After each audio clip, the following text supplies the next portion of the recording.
যে পাইলে নিরালায় গো নবী, পাইলে নিরালায়, এখন তো ভাইরাল গজল এটা বাংলাদেশে।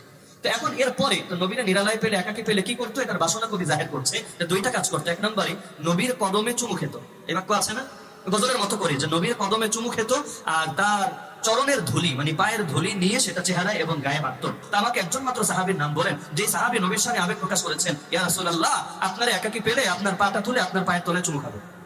আর পায়ের তলায় কিভাবে চুমু খাবেন সেটা দিয়ে তো। কওমি ঘরানার একজন বিচি মৌলবী, যাকে অনেকে দৌলুদিয়া পাড়ার মৌলবী বলে। আমরা যদিও তাকে এই নামে সম্বোধন করতে চাই না, তারপরও তার কিছু কর্মকাণ্ডে আমাদের কাছে মনে হয় যে তিনি দৌলুদিয়া পাড়ার মৌলবী হতে পারে। কারণ একটি বিষয় গতকালকে দেখে আমি বড় মর্মাহত হয়েছি যে রাসূল সাল্লাল্লাহু আলাইহি সাল্লামের কদমের ধুলি চাওয়া নাকি এটি শিরক হবে। আস্তাগফিরুল্লাহ, মাআযাল্লাহ। এটা কি বলে? আমি রাসূল সাল্লাল্লাহু আলাইহি সাল্লামের কদম মোবারকের ধুলি পাওয়াটা তো নসিবের বিষয়। আমি এই বিষয়ে কথা বলতাম না। কথা বলার পিছনে কারণ হলো এটি আমার আকীদার বিষয়, আমার ঈমানি বিষয় এবং রাসূল সাল্লাল্লাহু আলাইহি সাল্লামের কদম মোবারকের শানের বিষয়। এই জন্য এই বিষয়টি নিয়ে আমি কথা বলতেছি। যেখানে সে বলতেছে যে পাইলে নিরালায় গো নবী, পাইলে নিরালায় তোমার দুই কদমে চুমু খাবো, চরণ দুলি মাখবো গায়ে। অর্থাৎ রাসূল সাল্লাল্লাহু আলাইহি সাল্লামকে পাইলে চরণ ধুলি মাখবে গায়ের মধ্যে, এটি নাকি শিরিক। সে বলতেছে যদি নবীজিকে পায়, তাহলে যদি নবীজির কদম মোবারক চুম্বন করে তাহলে মাথা নোয়াইতে হবে, মাথা নোয়াইলে শিরিক হয়ে যাবে।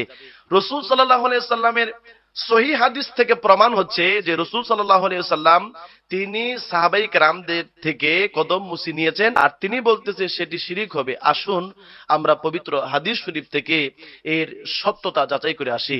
ইমাম বুখারী রাহমাতুল্লাহি আলাইহি আদাবুল মুফরাদ কিতাবের মধ্যে রয়েছে হযরতে ওয়াজি' ইবনে আমির রাদিয়াল্লাহু তাআলা আনহু থেকে হাদিসটা বর্ণনা। কদিমনা ফাকিলা যাকা রাসূলুল্লাহ সাল্লাল্লাহু আলাইহি ওয়াসাল্লাম ফাআখাযনা বিয়াদিহি ওয়া রিজলাইহি কাব্বিলাহা।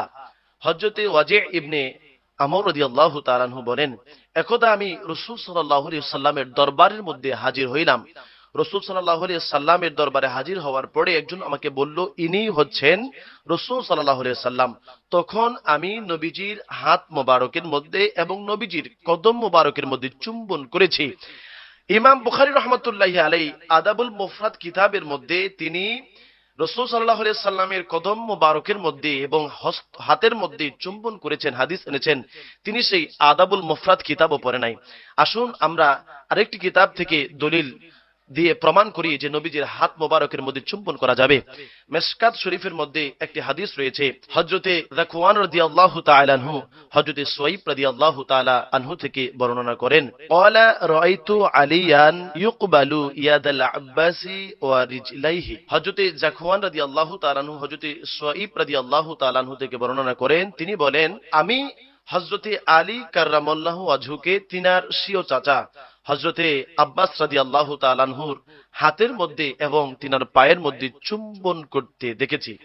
যেখানে সাহাবাই কেরামও একজন আরেকজনের সম্মানার্থে হাতের মধ্যে এবং কদমের মধ্যে চুম্বন করতেন, ঠিক সেই জায়গার মধ্যে আলী হাসান ওসামা, একটা দৌলুদিয়া পাড়ার শায়েখ মৌলবী, সে বলতেছে রাসূল সাল্লাল্লাহু আলাইহি সাল্লামের কদম মোবারকের মধ্যে চুম্বন করা যাবে না এবং নবীজির চরণ ধুলি পাওয়া যাবে না।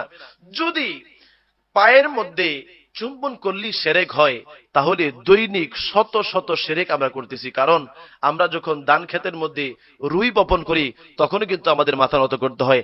আমার সামনে একজন ব্যক্তি আছে, তার সামনে যদি আমার একটি কলম পড়ে যায় তখন কিন্তু কলমটা উঠাইতে গেলেও কিন্তু আমার মাথা নত করতে হয়। তাহলে বোঝা গেল আমরা মাথা নত করলেই শুধু সেজদা হয় না, তাছাড়াও এই আলী হাসান ওসামা সাহেব যে ঘরানার, তিনার ঘরানার একজন আকাবির, একজন মুরব্বী মৌলবী রশিদ আহমদ গাঙ্গুহি, তিনি তার কিতাব ফতোয়ায়ে রশিদিয়ার মধ্যে ওনাকে প্রশ্ন করা হয়েছে যে কোন বুজুর্গানে দ্বীনের হাতের মধ্যে এবং পায়ের মধ্যে চুম্বন করা যাবে কিনা। তিনি বলেছেন যে অবশ্যই কোন বুজুর্গানে দ্বীন, কোন আল্লাহওয়ালা পীর মাশায়েখ যারা রয়েছে তাদের হাতের মধ্যে এবং তাদের পায়ের মধ্যে চুম্বন করা যাবে, যা হাদিস দ্বারা প্রমাণ পাওয়া যায়। শুধু তাই নয়, আশরাফ আলী থানভী সাহেব তিনি তিনার কিতাবের মধ্যে লিখেছেন বুজুর্গানে দ্বীনের পায়ের মধ্যে হাতের মধ্যে চুম্বন করা জায়েজ রয়েছে। তিনার এই ঘরানার এত বড় বড় মুরব্বীরা বলেছে হাতের মধ্যে পায়ের মধ্যে চুম্বন করা যাবে, আর এই চটি মৌলবী একটি ফতোয়া দিয়ে দিল যে নবীজির কদমের ধুলি এটি চাওয়া যাবে না, নবীজির কদম মোবারকের মধ্যে চুম্বন করা যাবে না। তাছাড়াও আমরা যদি আপনাদেরকে তিরমিজি শরীফের হাদিস শোনাই, হযরতে বুরাইদা রাদিয়াল্লাহু তাআলা আনহু থেকে বর্ণিত, একজন বেদুইন রাসূল সাল্লাল্লাহু আলাইহি সাল্লামের দরবারে এসে বলতেছেন, ইয়া রাসূলুল্লাহ, আপনি আমাকে একটি মুজিজা দেখান। রাসূল সাল্লাল্লাহু আলাইহি সাল্লাম বললেন, তুমি ওই গাছটিকে বলো যে আল্লাহ রাসূল সাল্লাল্লাহু আলাইহি সাল্লাম তোমাকে ডাকতেছে। বেদুইন যে ঘাসটাকে বলল, হে গাছ, তোমাকে আল্লাহ রাসূল সাল্লাল্লাহু আলাইহি সাল্লাম ডাকতেছে, তখন ওই বেদুইন বলতেছে, হে গাছ, তোমাকে আল্লাহ রাসূল সাল্লাল্লাহু আলাইহি সাল্লাম ডাকতেছে। তখন ওই গাছটা এই দিকে সেই দিকে নাড়া দিয়ে শিকড়টা নিজে নিজে উঠায়া রাসূল সাল্লাল্লাহু আলাইহি সাল্লামের দরবারে হাজির হয়ে গেছে। ওই বেদুইন বলতেছে, ইয়া রাসূলুল্লাহ, আপনি এখন এই গাছটাকে আগের জায়গার মধ্যে চলে যাওয়ার জন্য বলেন। ওই গাছটাকে নবীজি বলেন, হে গাছ, তুমি আগের জায়গার মধ্যে চলে যাও। গাছটি আগের জায়গার মধ্যে চলে গেল। ওই বেদুইন বলতেছে, ইয়া রাসূলুল্লাহ, আমি আপনাকে সেজদা করতে চাই। রাসূল সাল্লাল্লাহু আলাইহি সাল্লাম বলেন, আমি যদি কোনো ব্যক্তিকে বলতাম সেজদা করার জন্য, তাহলে তাদের স্ত্রীকে বলতাম তার স্বামীর পায়ের মধ্যে সেজদা করার জন্য। ওই বেদুইন বলতেছে, ইয়া রাসূলুল্লাহ, তাহলে আপনি আপনার হাতের মধ্যে এবং পায়ের মধ্যে চুম্বন করার জন্য আমাকে হুকুম দিন, আমাকে অনুমতি দিন। রাসূল সাল্লাল্লাহু আলাইহি সাল্লাম তখন অনুমতি দিলেন। আর ওই বেদুইন রাসূল সাল্লাল্লাহু আলাইহি সাল্লামের হাতের মধ্যে এবং কদম মোবারকের মধ্যে চুম্বন করলেন। এমন অনেক প্রমাণ হাদিসের মধ্যে রয়েছে। কিন্তু এই জাহেল মৌলবী বলল যে নবীজির কদম মোবারকের মধ্যে চুম্বন করা যাবে না। আসুন আমরা আরেকটু বুখারী শরীফ থেকে যদি আপনাদেরকে দলিল দেই, তাহলে বুঝতে পারবেন। হযরতে উরওয়া বিন মাসউদ রাদিয়াল্লাহু তাআলা আনহু থেকে বর্ণিত, তিনি বলেন, রাসূল সাল্লাল্লাহু আলাইহি সাল্লাম যখন থুতু মোবারক ফেলাইতেন, তখন সাহাবায়ে কেরাম সেই থুতু মোবারক নেওয়ার জন্য নবীজির দরবারে হাজির হয়ে যাইতেন এবং তারা তাদের হাতের মধ্যে নবীজির সেই থুতু মোবারক নিতেন এবং তাদের দেহের মধ্যে, মুখের মধ্যে লাগাইতেন। কেউ যদি না পাইতো, তাহলে আরেকজন আয়েশা, যার হাতের মধ্যে নবীজির থুতু মোবারক ছিল, তার থুতু মোবারক গুলা তাদের দেহের মধ্যে লাগাইতো।